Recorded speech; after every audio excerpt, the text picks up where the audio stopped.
Oh, a microphony. And a phony at the mic. Quiet, numbskulls, I'm broadcasting. The Doctor of Discernment is now online. You know, much like my show, in that it's a local reaction to things that are happening on a federal level.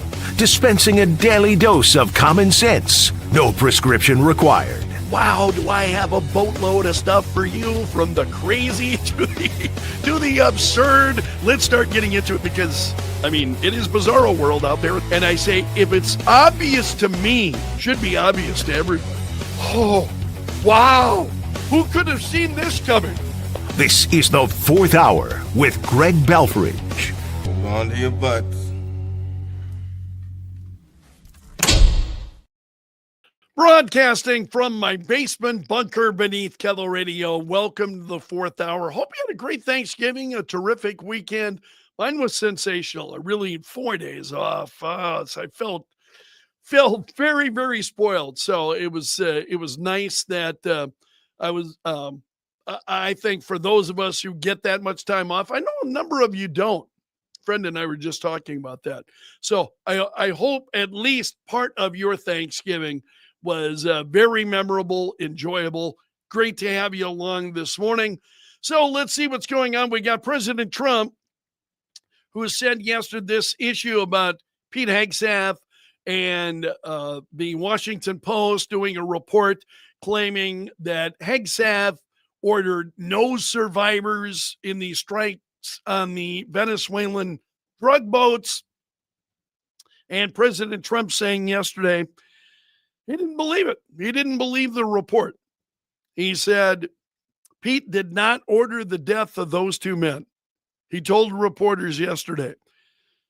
And he said, and I believe him. So this was a Washington Post report on Friday. I talked about this during the radio show this morning, that they said the second strike order was in response to Hegseth's verbal command. So in other words, verbally commanding people, isn't that also convenient, means no written orders. So he supposedly said this, and you've got no way to track that down, no way to verify that he actually said it. His verbal command was to kill everybody on board the boat. The president insisted, I wouldn't have wanted that, not a second strike.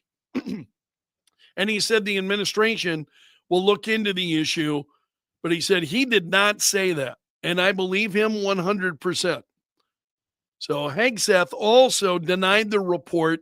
He said on X on Friday, as usual, the fake news is delivering more fabricated, inflammatory, and derogatory reporting to discredit our incredible warriors fighting to protect the homeland. As we've said from the beginning and in every statement, these highly effective strikes are specifically intended to be lethal kinetic strikes. The declared intent is to stop lethal drugs, destroy narco boats, and kill the narco terrorists who are poisoning the American people. Every trafficker we kill is affiliated with a designated terrorist organization. So the Washington Post report prompted bipartisan outcry.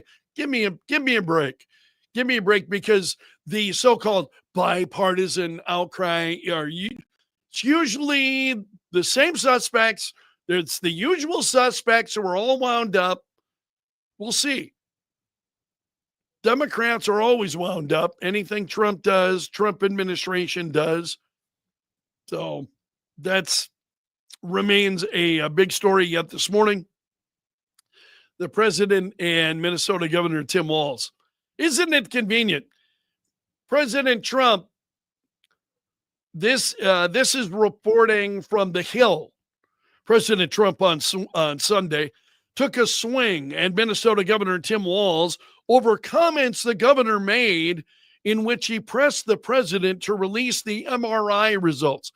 So here's Walz in the midst of all of this scandal in Minnesota, which I was talking about on the radio show this morning.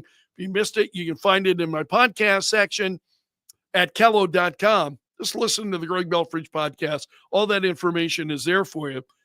So you got Tim Walz embroiled in what's going on in Minnesota, and, you know, a what are 84 people have already been arrested, and of those, like, there have been nearly 70 people convicted of this fraud that's been going on in Minnesota. It's just staggering when you take a look at what's going on. So, and what's Tim Walz doing? He's challenging Trump to release his MRI records. This is how perverted and sick the legacy media has become. You have a real issue involving Walz and the state of Minnesota. They ignore that and focus on Walz and his comments about Trump. The way the media focuses on Trump is just absolutely mind-blowing. As you know, I was frustrated with Trump and some of the terminology and that he uses, referring to Tim Walz, and he used the R word to describe Walz. I don't use the word. I mean, I just don't. Certainly not in describing another person who is not of that condition. I just don't use it. I used to, when I was young, I didn't know any better. That's been a long time. I mean, that's been 30 years I've known better than that. I just don't do it. So the president making that comment, I thought was a mistake on the president's part, because immediately then that's what the legacy media grabs onto, is because, he used that word about Walz, and then Walz is on the Sunday shows, and he's being asked about that.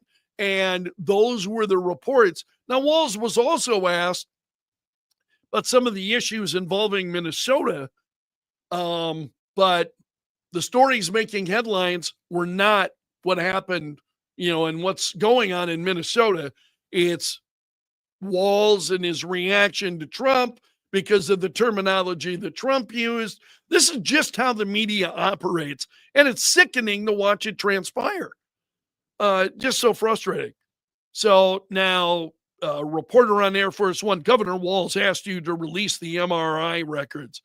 So the president, Governor Walz, you mean the incompetent governor? So if they want to release it, it's okay with me to release it, Trump said. So, in other words, who cares? President, if they want to release it, we'll release it. Okay, big deal. He's absolutely right. Town Hall's got a piece this morning. Forgive me, I'm out of water here, and I need my apologies.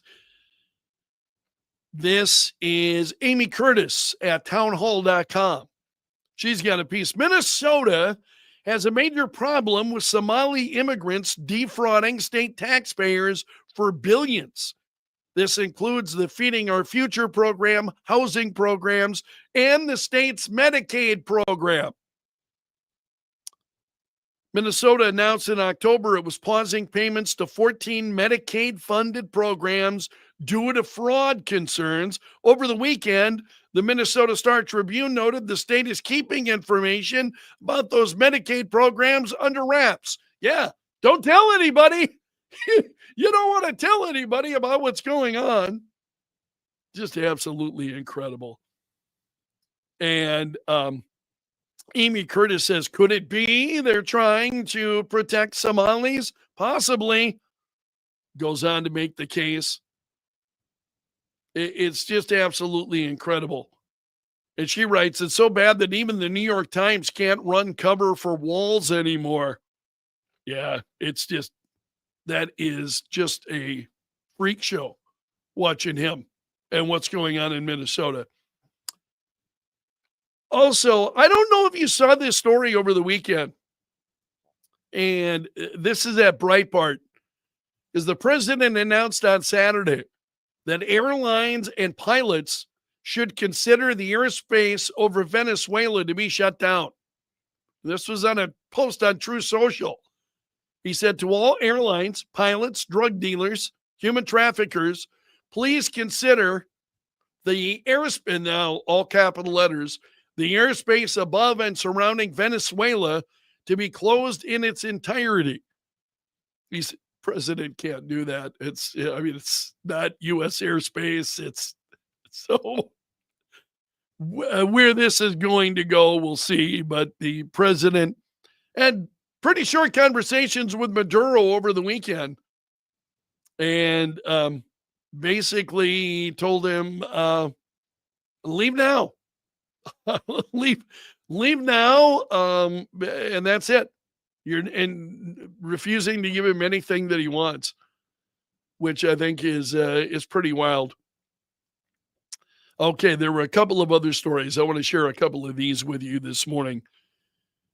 This is from Breitbart. A saloon in Idaho promising free beer to citizens willing to help ICE catch illegals. So what's going on here? They said anyone who, this is the Old State Saloon. Anyone who helps ICE identify and ultimately deport an illegal from Idaho gets free beer for 1 month at Old State Saloon. So word of the deal spread online. The Department of Homeland Security reacted with a gif of a dinosaur character dropping what appeared to be a beer can. It's from that dinosaur show, I think.